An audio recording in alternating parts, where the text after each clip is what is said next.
Imagine this. You're standing in the corner of a luxury ballroom at the Ritz-Carlton, watching your father toast his new marriage to 450 elite guests.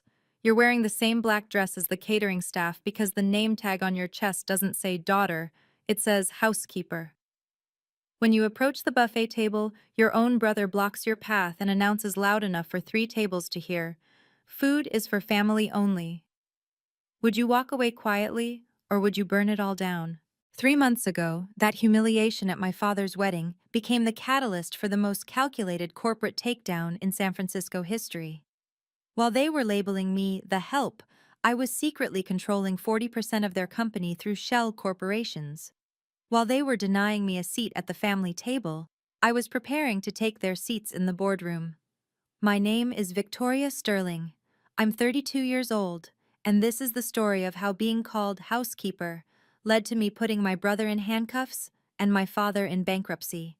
If you're watching this, please subscribe and let me know where you are watching from. Let me paint you a picture of the Sterling Empire. Sterling Industries, $280 million in assets, 200 employees across 3 states, and a gleaming 45-story tower in downtown San Francisco.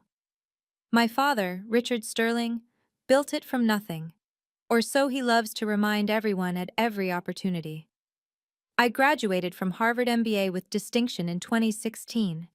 Instead of joining the family business like Alexander had, I founded Nexus Advisory.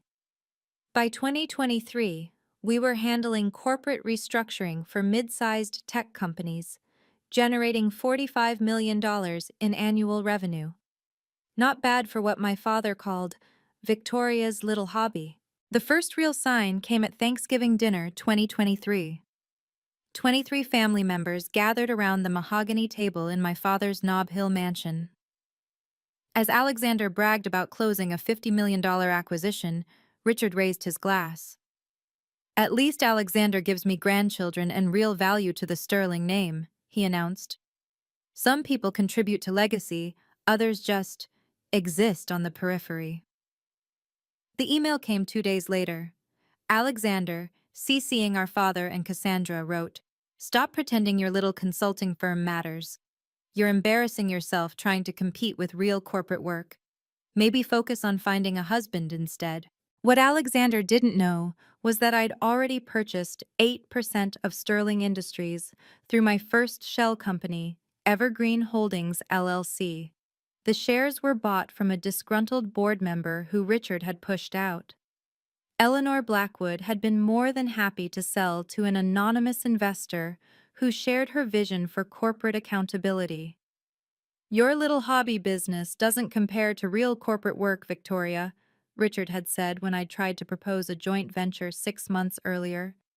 He'd actually laughed, shuffling my presentation into his trash bin without opening it. That presentation projected how Nexus Advisory could save Sterling Industries $30 million through restructuring. But why would he listen to his disappointment of a daughter? The second blow came in January 2024, completely by accident. I'd stopped by Sterling Industries to drop off a birthday gift for my father's secretary, Margaret. She'd always been kind to me despite everything. While waiting in the executive conference room, I noticed a folder marked Sterling Estate Planning Confidential left on the table. I shouldn't have looked, but I did. The new will, dated January 15th, 2024, was crystal clear. Alexander would inherit 100% of Sterling Industries shares, all real estate holdings, and the family trust valued at $180 million. Cassandra, my father's wife of barely 18 months, would receive $30 million in cash, the Napa Vineyard, and the Tahoe vacation home. Even Alexander's ex-wife was mentioned, a $2 million education trust for their children. My name appeared exactly once, in the section titled Disinheritance Clause.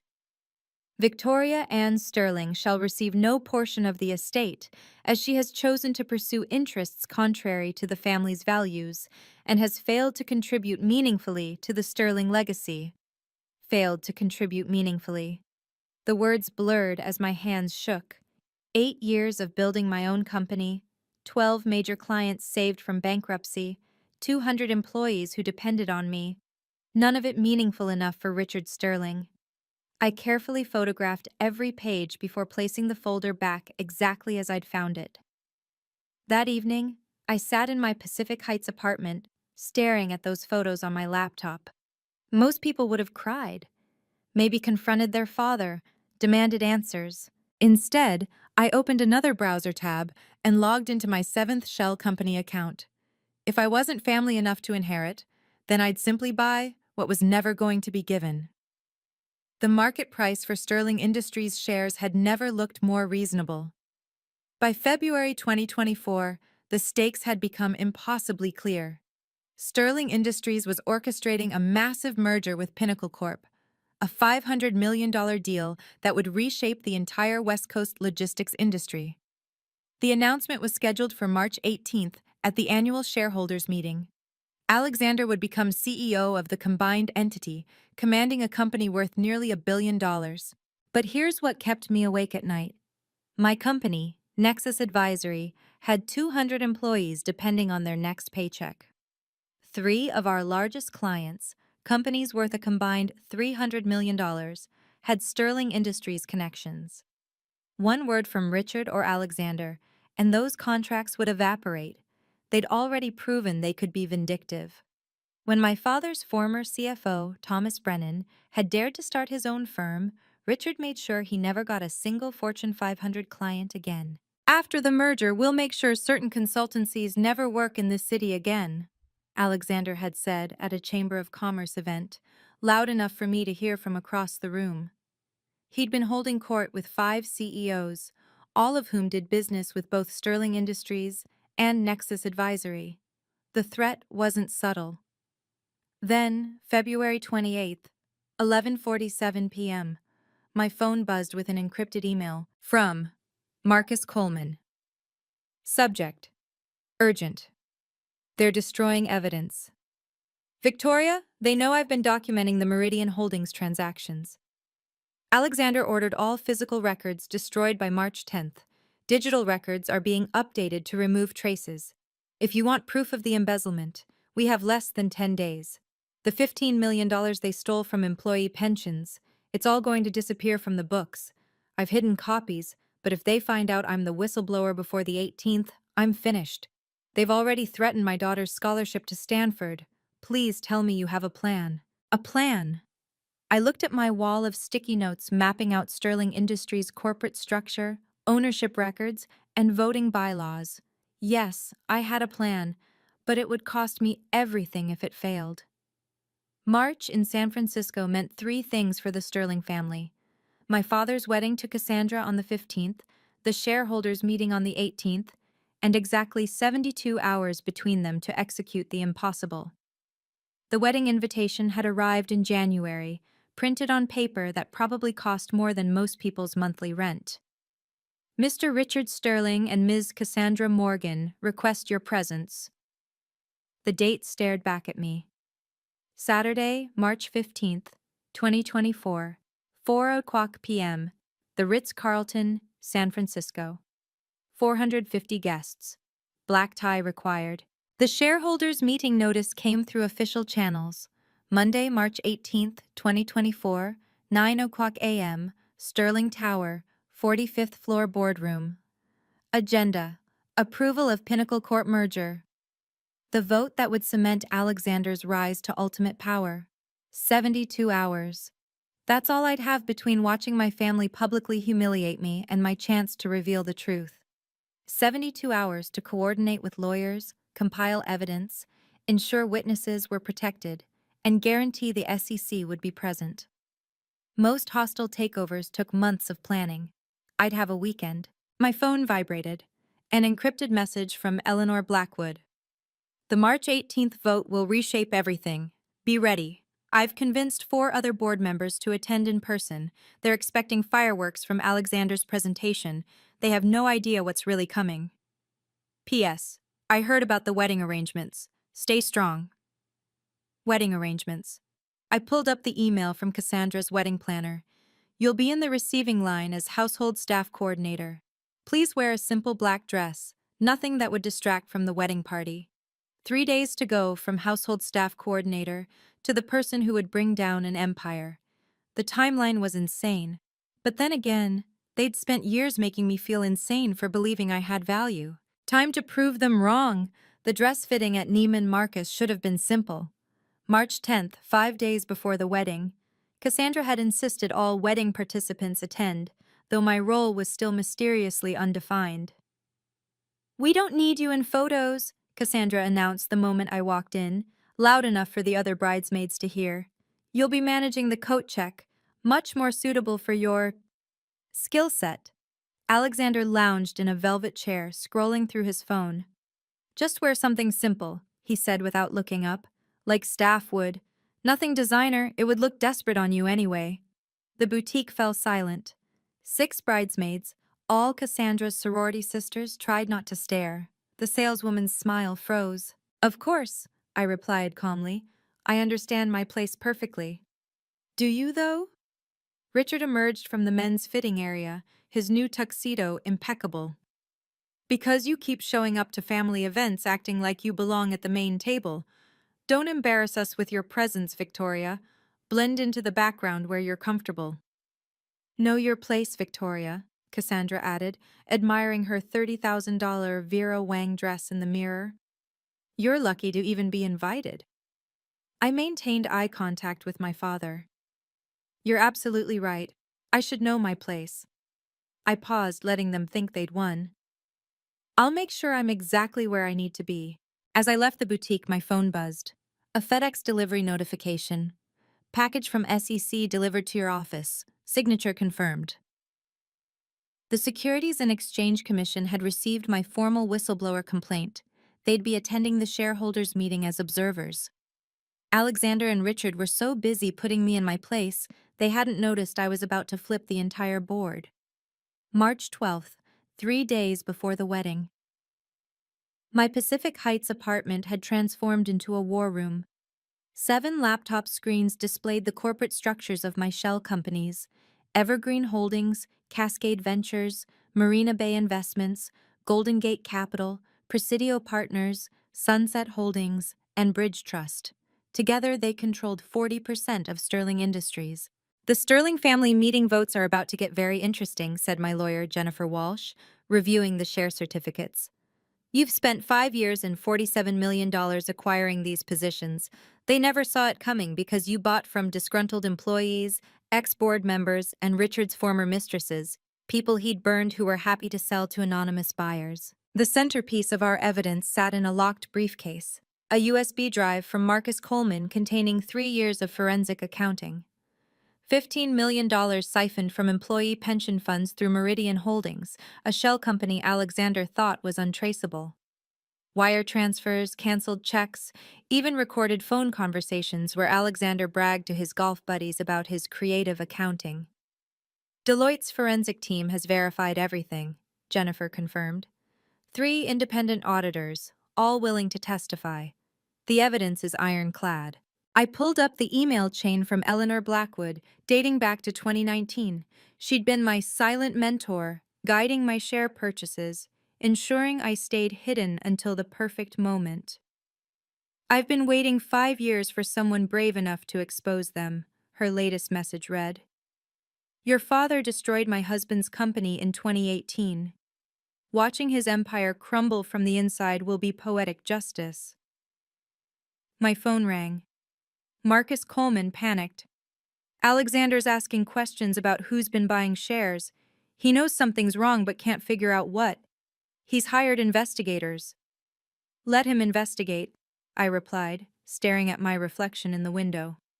5 years of planning, $40 million invested, careers and lives at stake. In 6 days, none of his questions will matter. If you've ever been underestimated by your own family, hit that subscribe button right now. I need to know, would you have walked away or fought back? Comment below with your choice. Now, let me tell you about the wedding day that changed everything. Eleanor Blackwood was the kind of woman who could destroy you with a smile.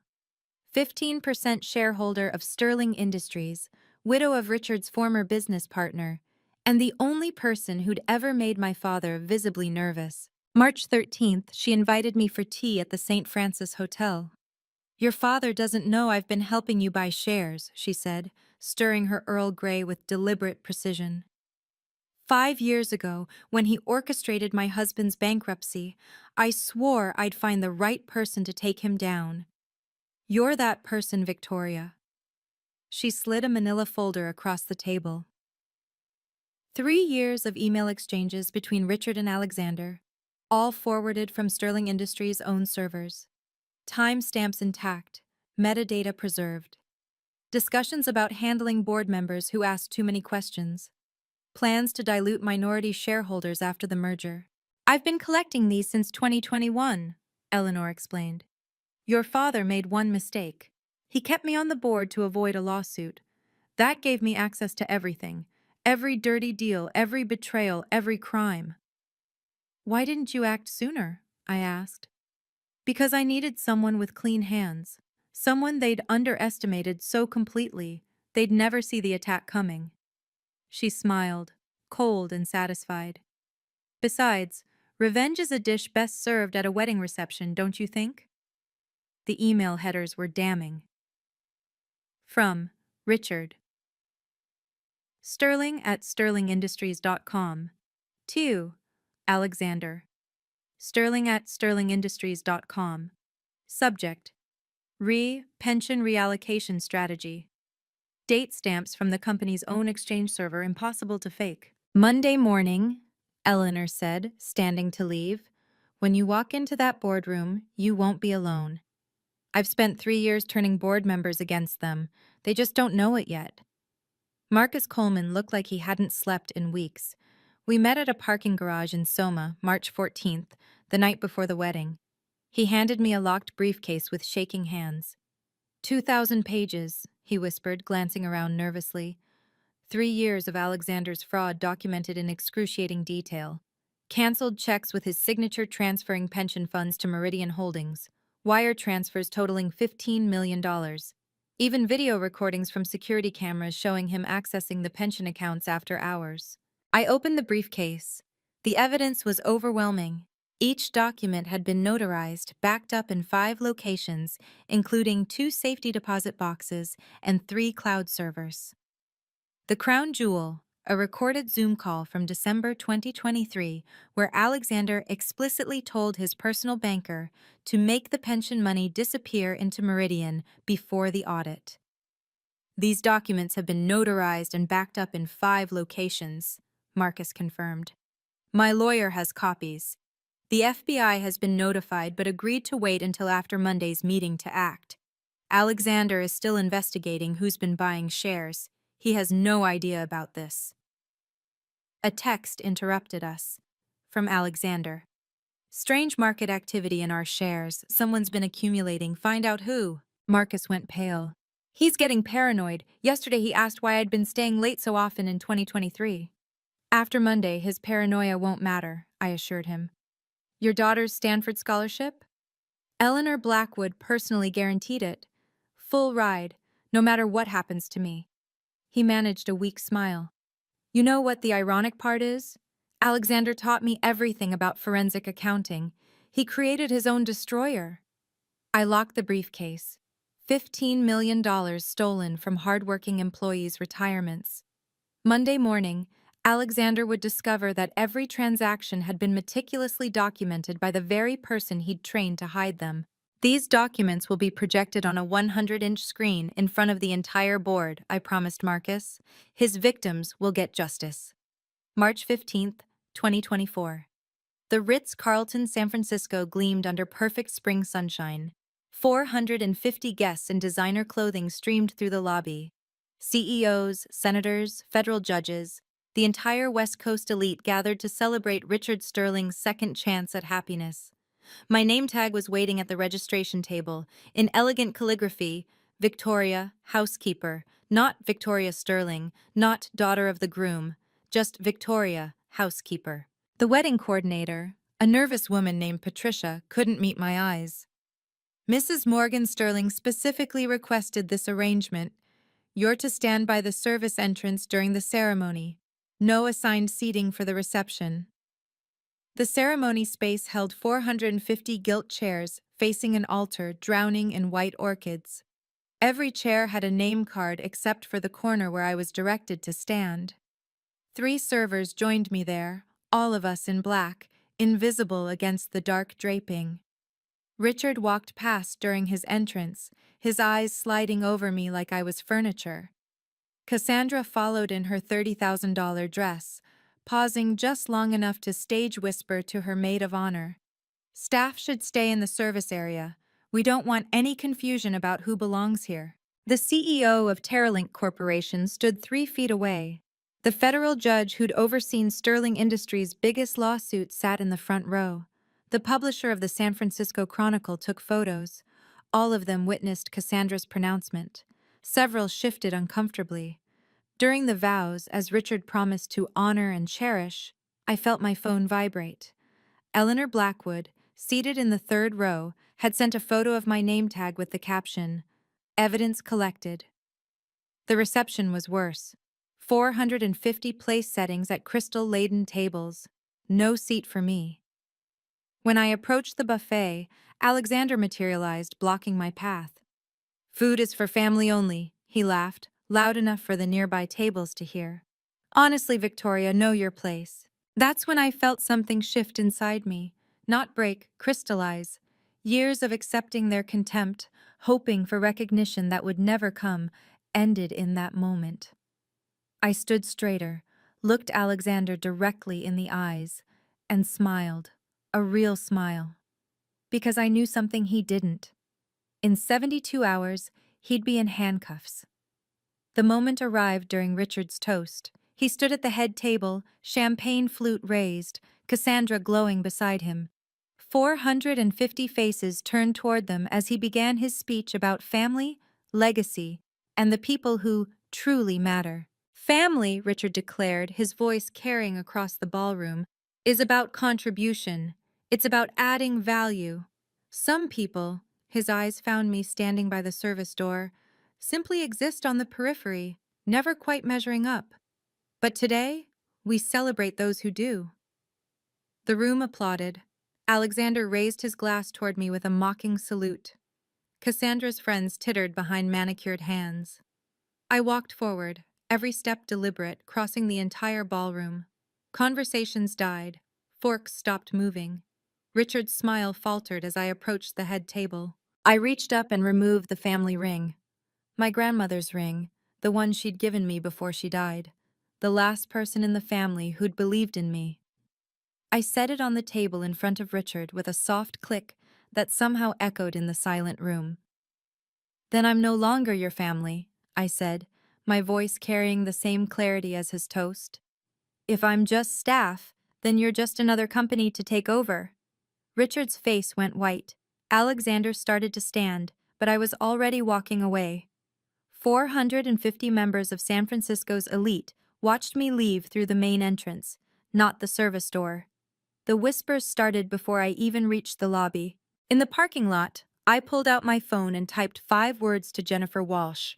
"Execute Project Revelation. Full acceleration." Her response was immediate. "Understood. SEC notified.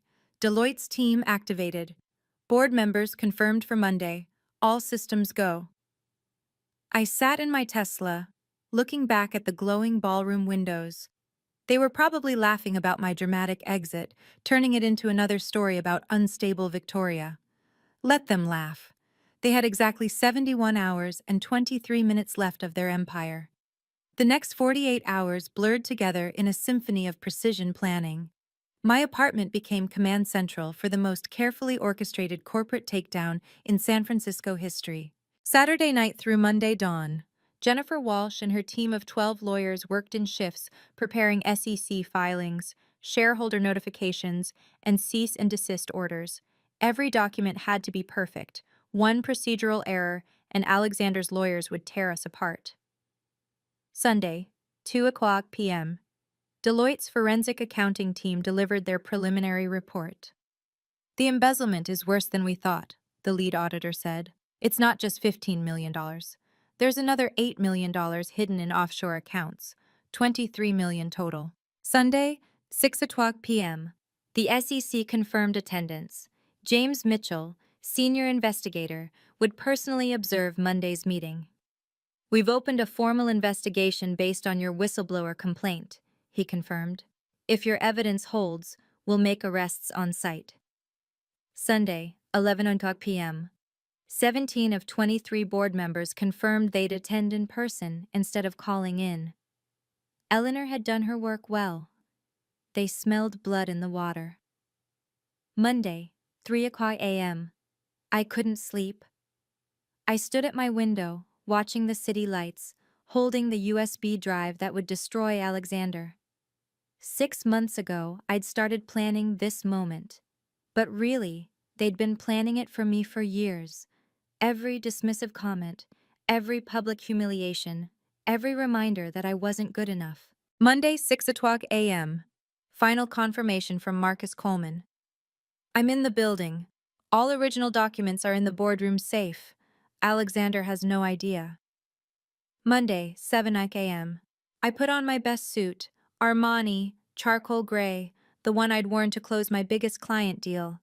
In 2 hours, the Sterling Empire would face its reckoning. Can you imagine the look on their faces? If this story resonates with you, please share it with someone who needs to hear it. And don't forget to subscribe, because what happens in that boardroom is beyond their worst nightmares. March 18th, 2024, 9:00 a.m. Sterling Tower's 45th floor boardroom was Alexander's kingdom. Floor-to-ceiling windows overlooking the bay, a mahogany table that cost more than most people's houses, and a 100-inch presentation screen where he was displaying his merger masterpiece.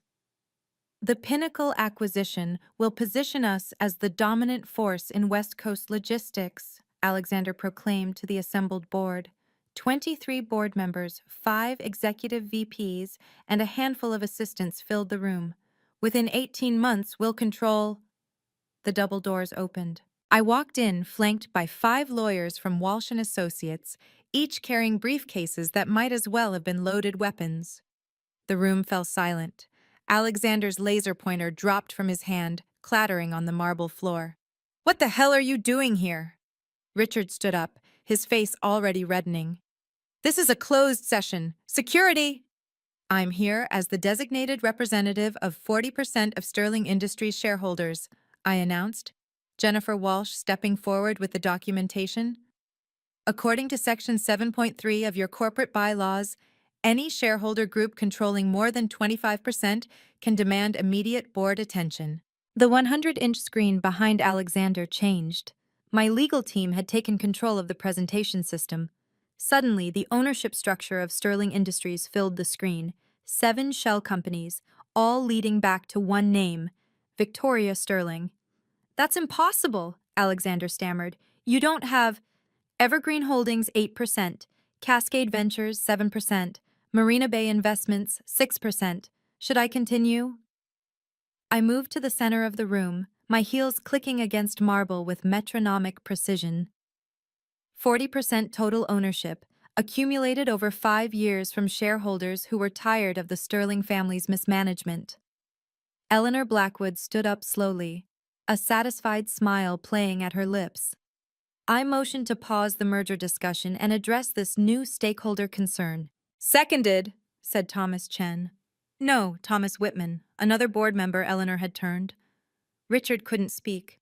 He stood there, mouth opening and closing like a landed fish, as his empire's control structure crumbled on the screen for everyone to see.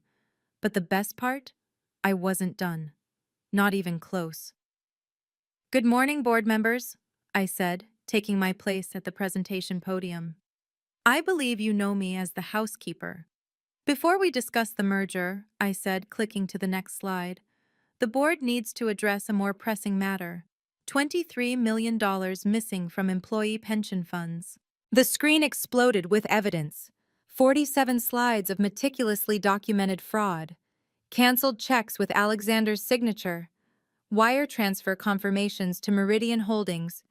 Bank statements showing the systematic drainage of retirement accounts. "This is fabricated," Alexander shouted, but his voice cracked. "You can't just—" Every document has been authenticated by 3 independent sources, Jennifer Walsh interrupted. Deloitte's forensic team spent 2 weeks verifying each transaction. Mr. Coleman from accounting can attest to their authenticity. Marcus stood up from his seat in the corner, holding original documents. I've been documenting this fraud for 3 years. Every transfer, every forged authorization, every deleted email, I have copies. The room erupted. Board members shouted questions. Richard slammed his fist on the table, but I kept clicking through slides, each one more damning than the last. Slide 23. An email from Alexander to his personal banker, subject line, pension reallocation complete. Slide 31. Security footage of Alexander accessing pension systems at 2 a.m. outside normal procedures. Slide 39. The smoking gun. A recorded Zoom call where Alexander explicitly discussed hiding the stolen funds. This is illegal recording, Alexander protested. You can't use... Actually, James Mitchell stood up, his SEC badge gleaming. We can. I'm James Mitchell, Securities and Exchange Commission. We've been investigating Sterling Industries for 6 months based on Ms. Sterling's whistleblower complaint. This evidence has been submitted to federal prosecutors. The color drained from Alexander's face as 2 FBI agents entered the boardroom. They'd been waiting in the hallway. Every document has been authenticated by 3 independent sources, I repeated, my voice steady as granite. The theft is undeniable, the evidence is overwhelming, and the consequences are inevitable. Richard finally found his voice. Victoria, you don't understand what you're doing. You're destroying your own family. No, I corrected him. I'm protecting 200 employees whose retirements you stole. Family doesn't do what you did. The FBI agents moved toward Alexander with practiced efficiency. Alexander Sterling, you're under arrest for embezzlement, wire fraud, and violation of ERISA pension regulations. Dad! Alexander looked desperately at Richard. Do something! But Richard couldn't even stand. He slumped in his chair as the agents cuffed his son in front of the entire board. The metallic click of handcuffs echoed through the silent boardroom. This is insane! Alexander struggled against the agents. It's a setup. She's lying. James Mitchell from the SEC pulled up his tablet. Mr. Sterling, we have your signed confession from December's recorded call. You explicitly stated, and I quote, "Make the pension money disappear into Meridian before the audit." Would you like to hear the recording? On the conference phone, Cassandra's voice crackled through. Richard, what's happening? The news is saying Alexander was arrested? Eleanor Blackwood stood up. I motion for an immediate vote of no confidence in Richard Sterling as CEO and chairman. Seconded came from 4 board members simultaneously. The vote was swift and brutal. 18 for removal, 3 against, 2 abstaining. Richard Sterling, the man who'd built an empire, was stripped of his power in less than 60 seconds. Furthermore, Eleanor continued, I nominate Victoria Sterling for an independent board seat, effective immediately. This time the vote was 18-5 in favor. Trading had been halted 20 minutes ago when news of the FBI's presence hit the wire. Sterling Industries stock was in freefall. The merger with Pinnacle was dead. Everything Richard and Alexander had worked toward for the past year evaporated in the span of a single morning. The housekeeper motion passes, Eleanor announced with undisguised satisfaction. Meeting adjourned. As the FBI led Alexander out, he turned back one last time. You destroyed us, your own family. No, I replied, gathering my papers with steady hands. You destroyed yourselves. I just made sure everyone could see it. Richard remained frozen in his chair as board members filed out, most avoiding eye contact with him. His empire, his legacy, his carefully crafted reputation, all of it lay in ruins around him. The housekeeper had cleaned house. The legal dominoes fell fast and hard. Within 3 hours of Alexander's arrest, Federal prosecutors unsealed a 47-count indictment. Securities fraud, embezzlement, money laundering, conspiracy, and violation of pension protection laws, each charge carrying potential decades in prison.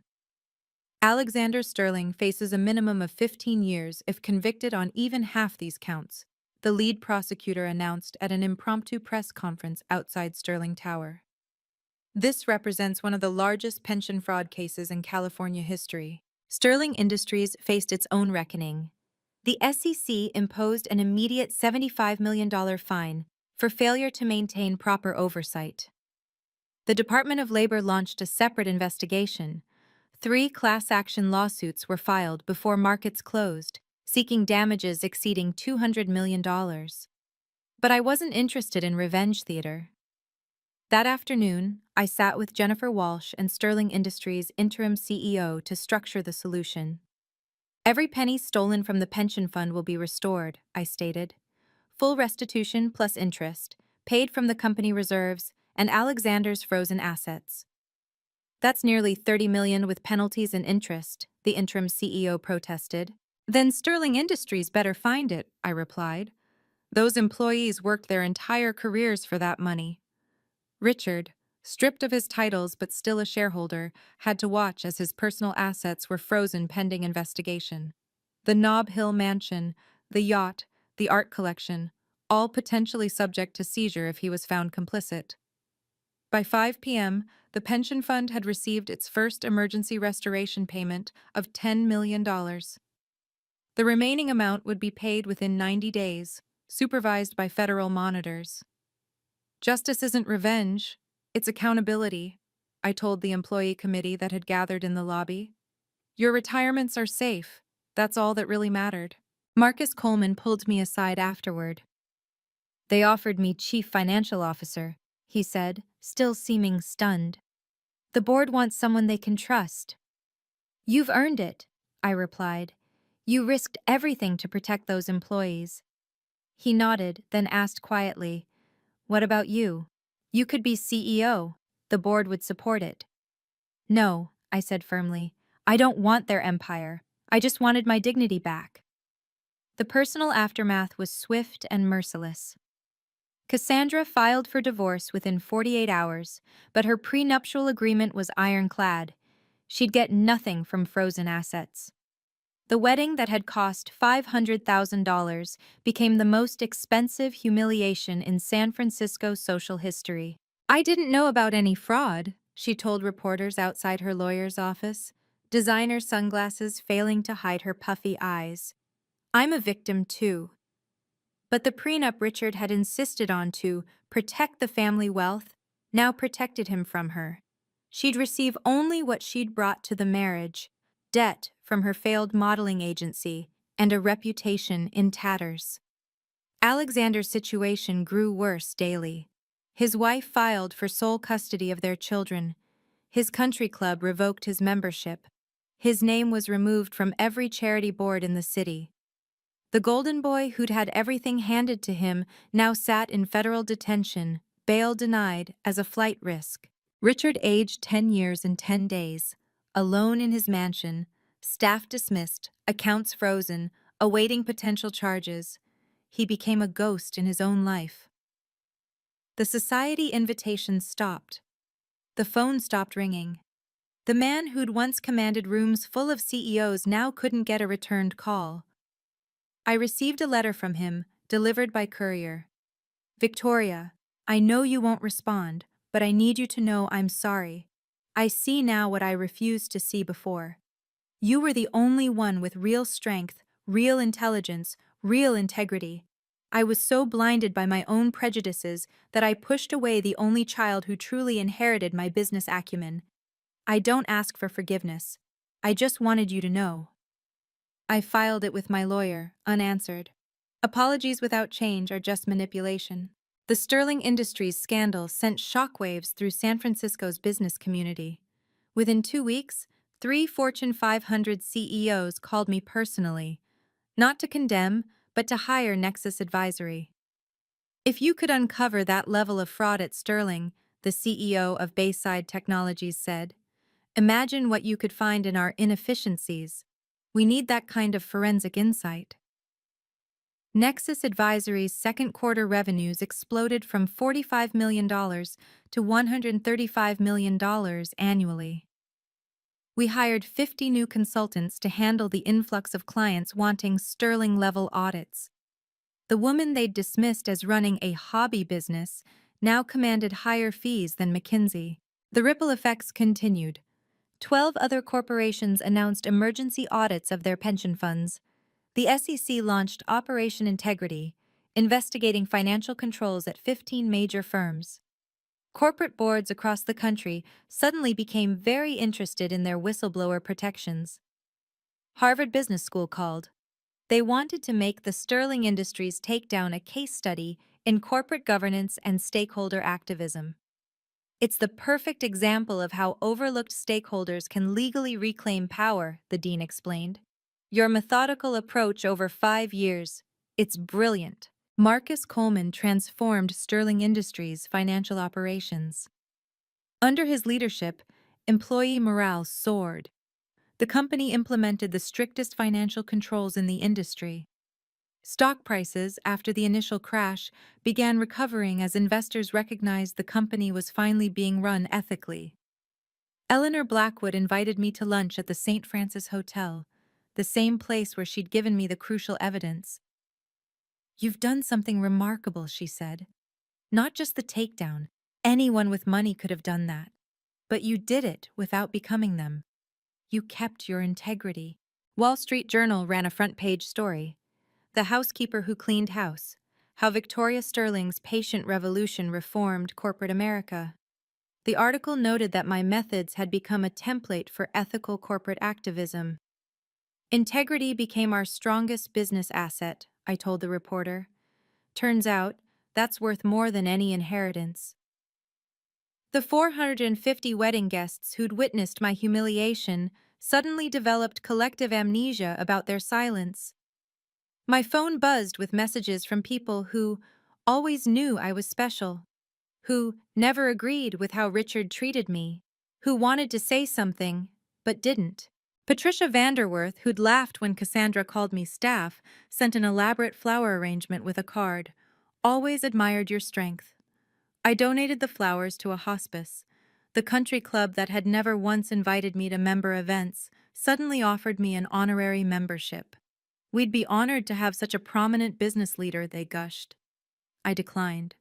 But the most telling reaction came from the employees of Sterling Industries. They created a plaque that now hangs in the lobby. "Victoria Sterling, the board member who saved our future." Underneath, 1,200 signatures from grateful employees whose retirements were restored. Marcus Coleman instituted Integrity Day at Sterling Industries, an annual reminder of what happens when leadership forgets its responsibilities. He tripled the whistleblower protection budget and created an anonymous reporting system that reported directly to external auditors. The Housekeeper label became a symbol of corporate courage, one employee told a documentary crew filming the story. "She showed us that titles don't determine worth, actions do." Even Alexander's former allies distanced themselves. His golf buddies claimed they always suspected something was off. His fraternity brothers quietly removed his photos from their wall of success. The San Francisco Chronicle ran an editorial. "Victoria Sterling didn't just expose corruption, she revealed our collective cowardice. How many of us witness workplace injustice and stay silent? How many of us see wrongdoing but choose comfort over courage?" The answer apparently was most of us, but now at least they were thinking about it. The attempts at reconciliation came in waves, each more desperate than the last. Richard's 5-page email arrived first, a rambling mixture of self-pity and sudden enlightenment. "I see now that I was threatened by your independence," he wrote. "You reminded me of your mother. Brilliant, self-sufficient, unwilling to be controlled. After she died, I couldn't bear to see her strengthen you. Please, Victoria, let me make amends. I'm alone. I've lost everything. And I finally understand what I threw away."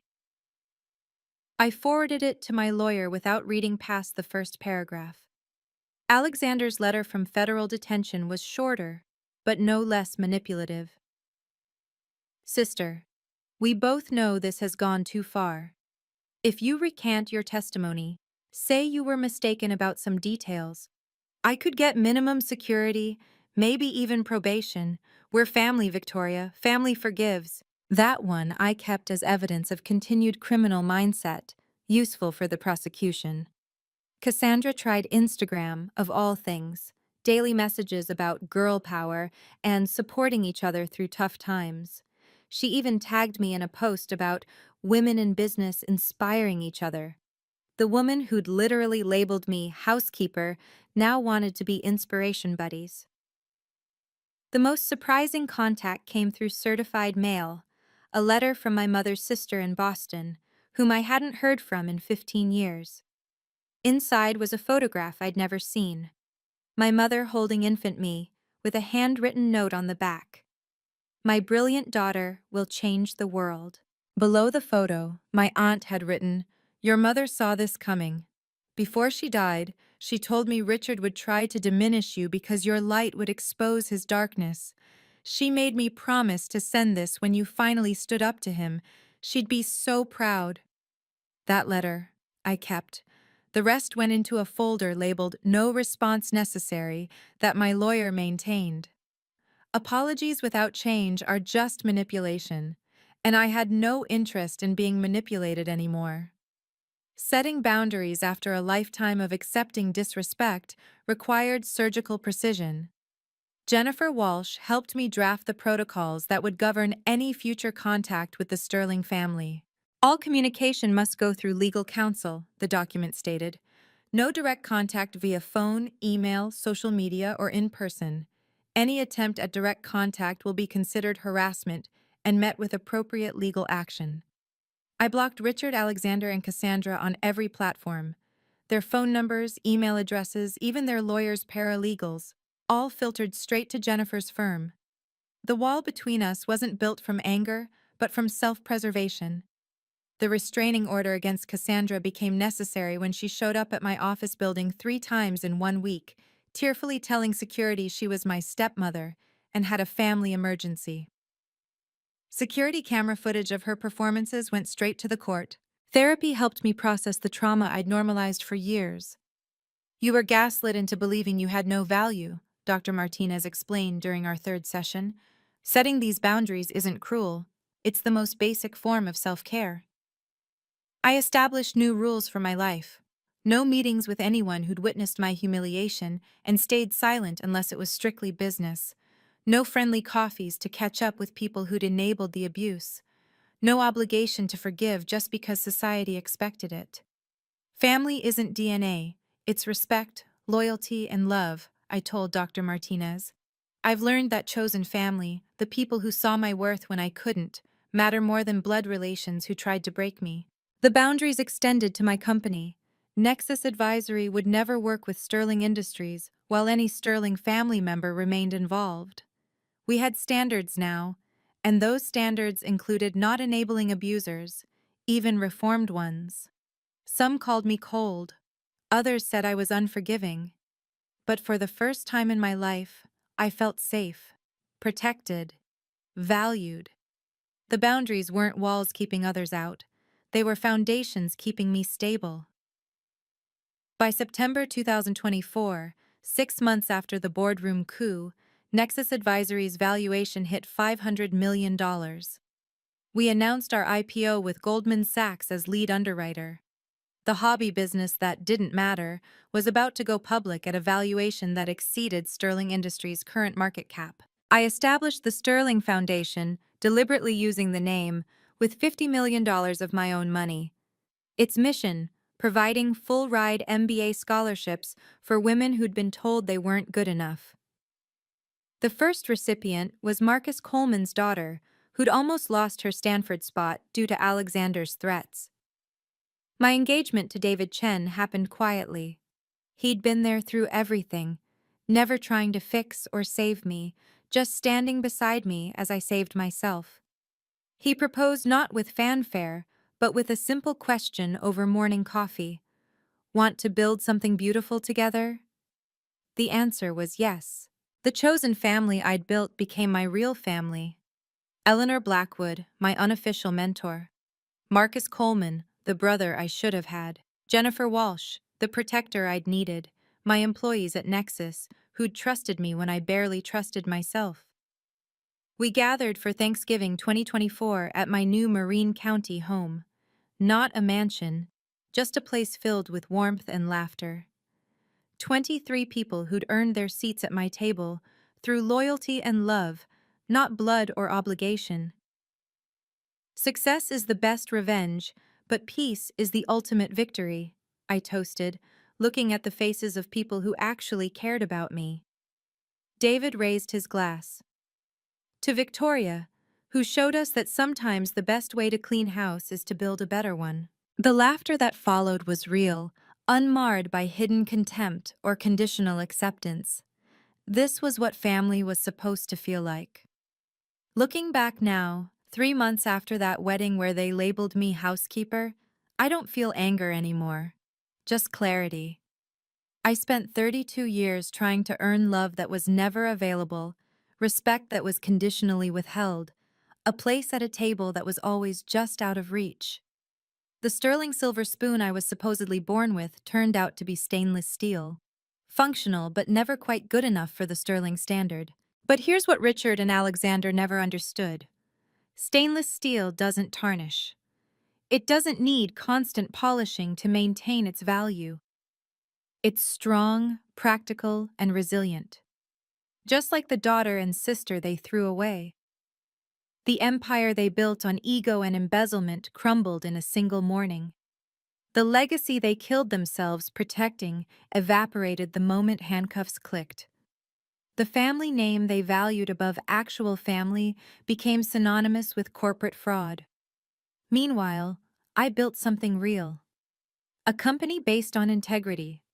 Relationships rooted in respect. A life where my worth isn't determined by those who refuse to see it. Your worth isn't determined by those who refuse to see it. I tell this to every scholarship recipient, every young woman who comes to me with stories of being overlooked, undervalued, dismissed. Your worth exists, whether they acknowledge it or not.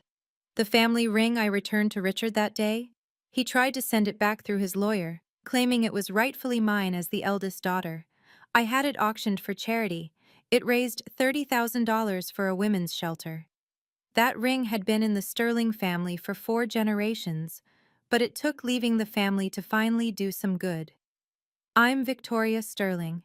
I'm the housekeeper who cleaned house, and I've never been more proud of my name, not because of who gave it to me, but because of what I made it mean. If my story helped you realize your own worth, please subscribe and share this with someone who needs to hear it. What boundaries do you need to set with toxic family members? Let me know in the comments. And remember, you don't need anyone's permission to be successful. Thank you for listening to my story.